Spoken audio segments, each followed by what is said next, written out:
All right, it is time now for the Catch-Up. You know what this is. This is the time that we randomly cold call a comedian friend. We see if they're around. We see if they're available for a chat, for a little catch-up, see how they're doing. Today we're going to call the one, the only, the legend, Dave Attell. Dave Attell is, you know him from Gush, bumping mics recently with Jeff Ross. You know him from Insomniac back in the days on Comedy Central. You know him from every television show that has comedians. Just a legend. He's a fixture at the Comedy Cellar in New York City. And for my money, just the guy that makes me laugh the hardest, you know, and has from the start. As I was coming up, just beginning in stand-up, he was like the new sheriff in town, the young gun who was like, you know, him and like Chappelle, they had the buzz. And so I've watched hours upon hours of Dave Attell sets in New York City, everywhere from the Comedy Cellar, obviously Village Underground, Fat Black Pussycat, Caroline's, all of the stand-up New York, all of the New York clubs. And he's the sheriff. He's the fastest draw in the East. You know, just a brilliant mind, smart. You know, in another life could do anything he wanted to, but thank goodness he's wired to be a comedian because it's just so fun. Comedically, it's fun to watch him, but as a human being, it just lifts my heart to watch the way he works a room, the way he interacts with people, and offstage his humility, his gentleness. So let's give a phone call and see if we can't have a few minutes to catch up with Dave Attell. Hi, Ted. Hey, Dave. How are you, buddy? I'm good. I was wondering if you have 5 minutes to do the podcast phone call. Yeah, right now? Yeah, if you have time. If not, we can do it another time. No, let's do it now. Oh, I love it. How are you? Are you going to call me back? Huh? Yeah, I'm good. Do you want to call me back? This is it. I mean, if you have okay. time right now, where it's already in process. Great. Ted Alexandro, how are you? I'm good, buddy. I'm good. I'm excited to talk to you, pal, because I see you from time to time at the Cellar, but you're always kind of running here, there, and everywhere. Where have you been recently? I was just in Madison, Wisconsin, playing at a comedy club. At Comedy on State? Yes. Nice. It was a great weekend. Oh, I love it. I hate to brag, but I'm going to. 4 sold-out shows, Ted. Oh, that's the dream. Yep. I mean, now, look, you and I you've been doing it probably 5 years longer than I have, maybe 7 years longer than I have. But I'll go for 10. When we started, like that kind of stuff is the dream, man, that you're headlining a great club, because Comedy on State is one of the great ones, great city, great club, and you're selling out 4 shows. So I'm assuming it's like a Friday, Saturday? Yes, it's Friday, Saturday, and great crowd. Is it still exciting for you, or is it kind of just, do you feel like you're punching the clock, or like how do you kind of get up for 4 shows at a club? How do I get up for it? Yeah. Well, because you've done so much. I'm old, so I have to get up a little earlier. And, I have to make sure that I like going on the road, for a lot of reasons. One of them is I get to try out more stuff, especially like in a town like Wisconsin, Madison, Wisconsin. You know, it is like a hardcore comedy fan base there, a lot of a lot of people who love stand-up, so you get to really push it and, try out new jokes and see the ones that you've been working on in the city, see how they work. So for me, it's a really good test of like what material I have, what I don't have. But, it's fun to be in a town where you're downtown. And, I treated myself, me and my opener, Ian. We went to the farmer's market. There you go. And we had a good time. And if I remember, that's a nice, the farmer's market. That's right by the Capitol building, right? It's all along I believe your people might call it a bazaar. That's true. That's true. Now, let me ask But you yeah, this, Dave. yeah, sure. When you, I'm curious the process of like when you were starting. Did you Hmm. have like a mental limit? Because I know like I would limit myself when I was starting of thinking like, this stuff won't work outside of New York, or this is like too savvy to take on the road or whatever. Do you kind of like have to still think of those things, or is that just like you do what you do and then you kind of figure out what's going to work the most universally? Well, yeah, I think that's a really good question. Is what joke is regional and what joke is pretty much universal Hmm. that works everywhere. And to be honest, I don't do as many New York jokes as I used to. But since these towns are so metro now, they all have a Starbucks, they all have a this, they all have a that. That Hmm. they get it. No matter what the reference is, they usually get it. But there are some jokes that are just like they only kind of kill in New York, or they only kind of kill in in the town it's about, because it's about their town. But I think the fun of what I do, or at least what I try and do, is do jokes specific to that town while I'm there, Hmm. and Hmm. then when I go back, I try and see if those jokes are universal in New York. So it's kind of the reverse now Right, of right. the way I used to do it, which is like, here's something I came up with on the road. Now I'll bring it back to New York and see if it works there, and then I know it'll work pretty much anywhere. Yes, yes. Now, Dave, I love you, and so many people love you as a comic, and I love watching you. I mean, I always have. Like, I always love watching you, specifically at the Cellar, because you just have such an ownership of that space that like I aspire to that. It's like such a there's such an ease that you have in that room. I mean, you have it everywhere, but especially there. Now, how do you how does that feel like you're most comfortable there? Does that have a different energy for you than other spaces, or any room could be any? It's all the same. Well, at the Cellar, since I've been working there for over 20, I'd say it's got to be coming up on like 25 years, maybe 22 years Mm-hmm. of just working specifically at the Cellar.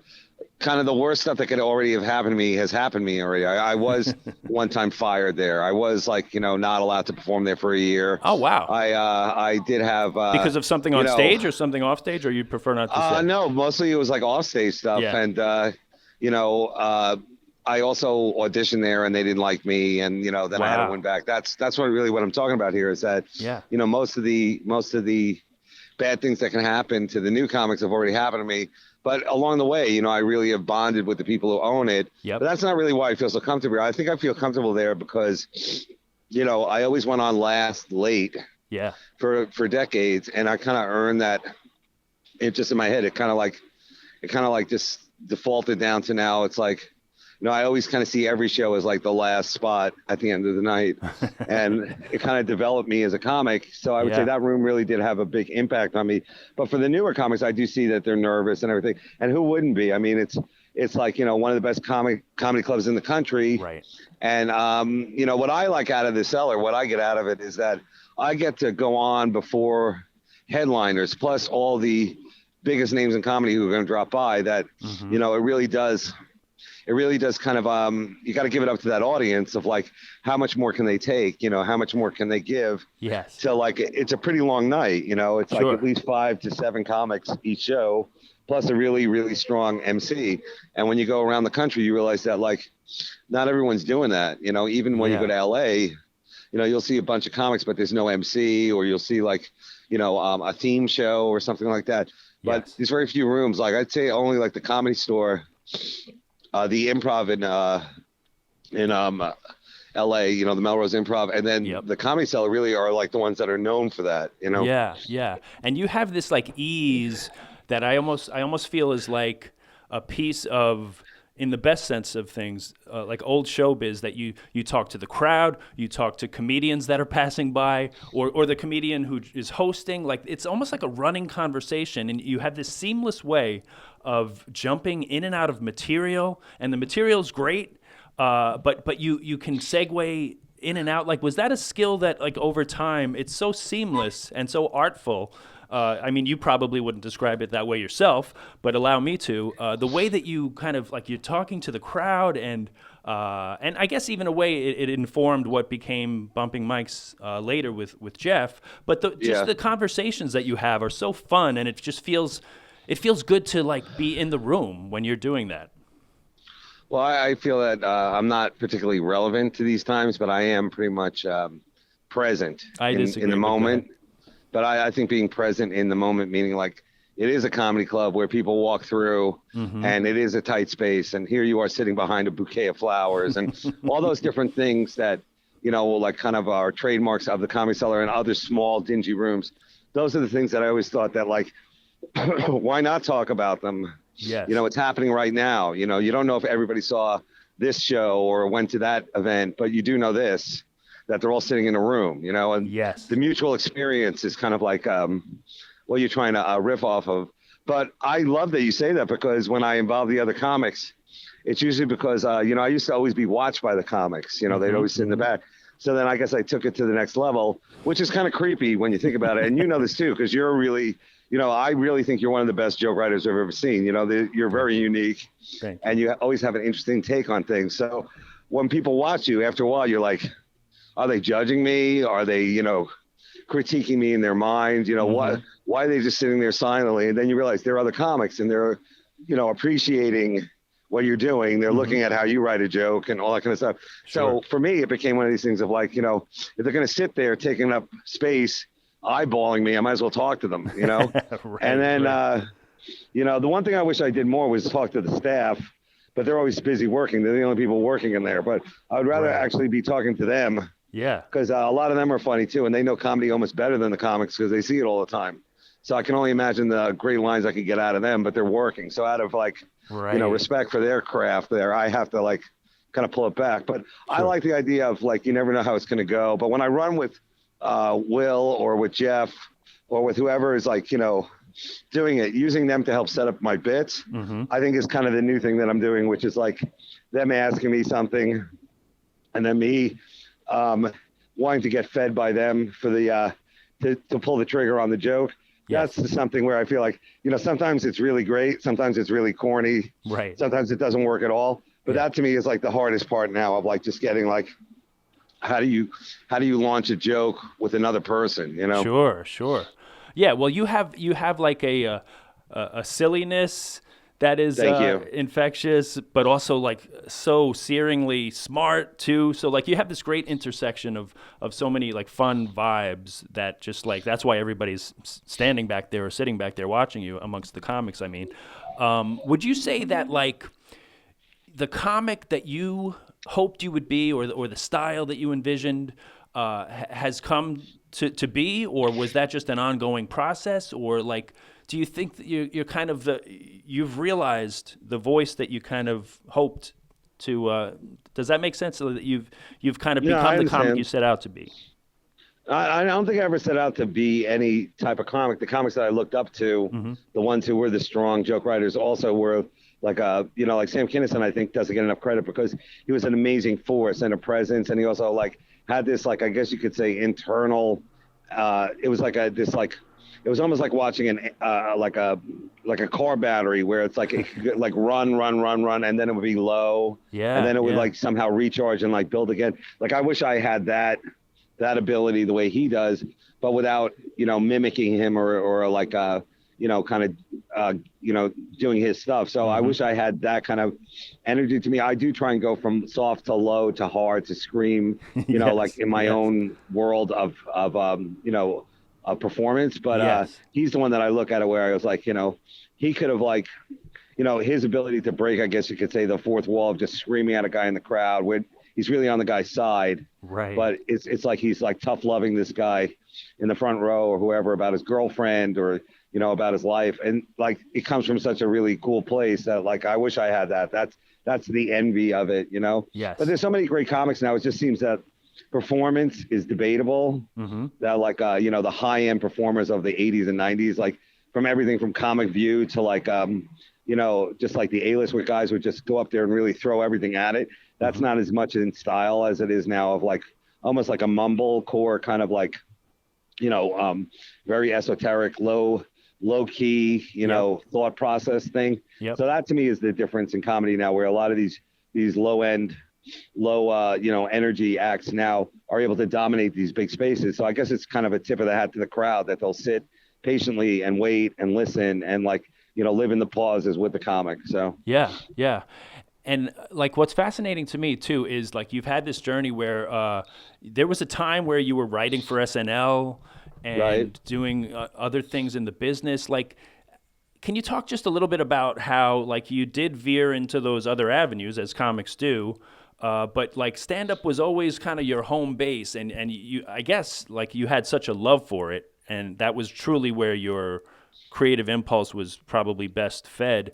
Can you talk about like kind of like those other Sure. endeavors and how Well, a stand lot up? of those things are group activities, even though, especially at SNL, it's super competitive and super, super, I guess you could say, partisan or political in terms of, getting your sketch to the air. It's very difficult. You got to like buddy up with, both the cast members and the host and, service a lot of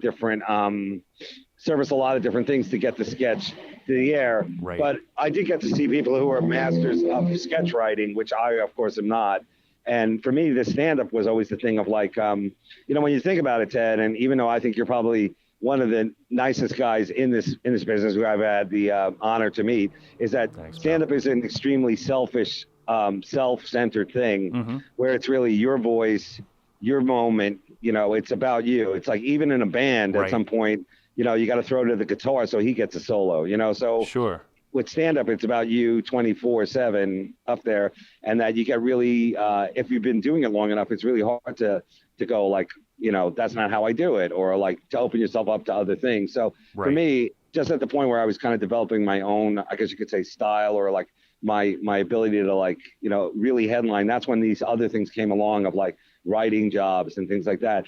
And I guess at that point, I really just wanted to be a headlining comic. I wanted to be a stand-up comic on the road. Yeah. And, these other things came along, and career-wise, you definitely do these other things. You think these other things are important. But at the end of the day, I always knew that I would go back to stand-up, Right. That's why I guess the Insomniac show was the best of both worlds, because it was kind of like crowd work on the street. Yes. Plus, me using my mind, thinking up situation stuff. Sure. And riffing. And that kind of really helped me, I guess you could say, it helped me think faster, think quicker than I guess I would have if I just was on stage with a crowd in front of me. I was in the crowd. I was part of the show as well, being on the street. So that was the show where it was like, all my stand-up skills are helping me here. It wasn't a waste of time being a stand-up, Right. Yeah, and I think it's fascinating how two of, among the many things that you've done, but two of the kind of things that have resonated kind of, I guess, on a larger scale would be Insomniac and Bumping Mics, and they both kind of tap into that ability you have, and it's really, I think it's such a, I don't want to say singular because obviously other people possess it, but you have this really, there's a heart, even though you're obviously making fun of people, you're taking shots at people, but there's a real heart that you have, Dave, that, really comes across. And it's the beauty of that kind of roast culture and the way, particularly the way you do it so artfully, is there's a heart beneath it that comes across in both Bumping Mics and. Well, that's nice. That's a really nice way to put it. I mean, I am a prick. I mean, I think all of us have a dark side, but Sure. with when I'm doing that, I kind of see it from their point of view of like, you don't want to gun the guy unless you really have to, defend yourself. Because back in the day of real heckling, like in the 80s and 90s, when you were really against the crowd, and that whoever got there could be some guy in the crowd who says you suck, and if you don't say something back, the crowd was on his side and you lost the whole show. That's right.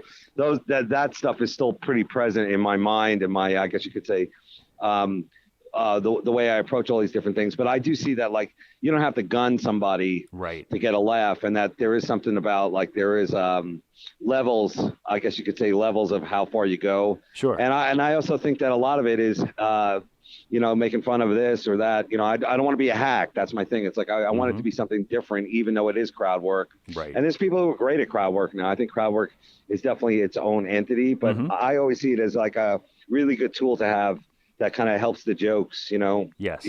I really do, when you have something in the crowd, you love it. That always makes the night, but it's really the jokes that are the ones that you're hoping always work. The crowd work stuff is like gravy, it's Yep. like you never thought it was going to happen, but it did. So you're like, Yes. oh, that's fun. Yes. Dave, before I let you go. I have a question for you. Wait, I have a question for you. Oh, please. Now, Ted, you were the most, what I would say is that you almost have a Zen-like quality to you with not only your material, but your life and the way you kind of keep, what I would say is like an even keel in all these crazy situations. Yeah. I think is really amazing. Like when I did your show, the teacher show. Yep, Teacher's Lounge. There was a million people running around, everything's going on, and you had this big smile on your face, and I was like, thinking like, why are you smiling? this is like crazy what's going on here. Yeah. And I guess you probably saw that situation from a different perspective. Maybe it was like, finally all this work is coming to fruition, or whatever you thought. Because I was like, wow, I was like ready to drop the hammer, and it wasn't even my show. Well, thanks, Dave. For me, I mean, that's what's cool about stand-up is you get to, as people get better and better as they go along, you kind of see their essence, I guess, a little bit. And I guess for me, that is, I do try to have I guess a peaceful kind of like base level if I can. So yeah, and whether I'm doing stand-up or with Teacher's Lounge, that definitely was like kind of a feeling of things coming to fruition of like writing with my friend Hollis and having my comedic friends and colleagues appear on the show. It was just like a real sense of like, this is exactly what I want to be doing, and it's going well. And, so like, I guess it's that kind of thing of trying to enjoy things like as they're happening, even though, like you said, it was crazy and there was a lot to kind of bring together. Well, it was very interesting to see. And, the product was great. So, maybe you're onto something. Thanks, buddy. And I have to say, like, of all the episodes, like we did 10 of them and they were all great, but I think I get the most feedback and compliments on how much people loved your episode when you played the school photographer. And, thanks. Yeah. So just to finish that thought, like, you've always been somebody that I look up to, somebody that I learn from. And there's 3 incidents that I just wanted to bring to your attention. One was when I was kind of first starting out, maybe a few years in. It was at the old Boston Comedy Club. I think after the show, we went downstairs and got a drink. And you just told me, like, that I was funny. You said that, like, you're really funny and you have something. And like, to hear that from you at that point was just a boon and such, to my confidence. So thank you for that. You may or may not even remember it, but your generosity to say that, just meant the world to me. Well, I still believe it, and I'm not drinking right now. The second one was you appeared on my second Comedy Central special. You came out as a guest appearance with Todd Barry and Russ Maneve, and you didn't have to say yes to that, but you came out and we all did a joke together. And that meant a lot. And then the third, of course, was Teacher's Lounge. So just to say thanks, Dave, for your generosity and just who you are. And thanks, Ted. I'm a huge fan of yours, man. I really do think that you're there's a lot of comics out there, but you definitely are far and above one of my favorites. So thanks, pal. I love watching you too, man. I know this is turning into a big stroke fest, but honestly, you really are that good. So thanks for having me on your show too. I appreciate you making the time. Podcast. I know it was out of the blue, but thanks so much, pal. All right, Bo. I'll see you soon. See you at the clubs. Yep. Bye. Sounds good. Bye-bye. Man, does it get better than that? Dave Attell. Love that guy. Have loved him since I started and before. Just such a fun spirit, a spirit of genuine fun. And as he said, when he was in Teacher's Lounge, you have to check out the episode of Teacher's Lounge. You can find it on YouTube. Dave Attell plays the school photographer, just riffing. It's faculty day, and he's taking the photos of all the various faculty members, and he's riffing on everybody. And it's just like it's a machine gun of punchlines coming out, and you're just in disbelief. Yes. Is that how you want the hair? Is it not okay? Oh, no, we'll Photoshop it. Next, smile. More Kim, less Chloe, all right? Next. Has anybody ever told you you look like somebody famous? No one says that. Yeah, well, change that shirt, they might. Move it. Where are you from? Brooklyn, how about you? Everywhere. Mysterious. No, I live in a car. Oh, that's excellent. Work that. Yes. Look at that. You are, You think this will look good in the yearbook? It's gonna look great in my apartment. 1, 2, 3, 4, bang. Dave Attell, everybody. I remember all of us just watching him, and the other comedians too. Like, they could have left after they shot their portion of it, but everybody just stayed, beyond when they had to watch Dave work, because he was just that mesmerizing and that funny. We see so much comedy constantly, so maybe you watch a little bit of this comic or that, when you're at a club, you'll catch the person that's in front of you or after you for maybe 5 minutes. But with Dave, it's like appointment time. Everybody kind of sees like when he is in the lineup, and people line up in the hallway, comedians, and we sit and we watch the master. And his humility, this is the guy who's, he's the top dog. So he doesn't need to be as humble and as nice as he is. And he just, his generosity of spirit has touched a generation of comedians the world over. This is a guy who would never kind of look for the spotlight for himself or, draw attention to himself other than his brilliant performances night after night. So, man, what a thrill. Took a shot, dialed up Dave, and there he was. Thank you, Dave Attell, for just years of belly laughs, man. Just like doubled over, hitting your friend next to you, laughing, crying, in disbelief at where his mind goes and the things he comes up with. Just a treat and a special guy, and a guy who goes out of his way to make, for like a spirit of inclusion, whether you're sitting in the crowd or amongst comedians, there's a spirit of inclusion, which is always that much more special when it comes from the top guy. And that's exactly what Dave Attell is. Thank you, Dave. Love you, buddy.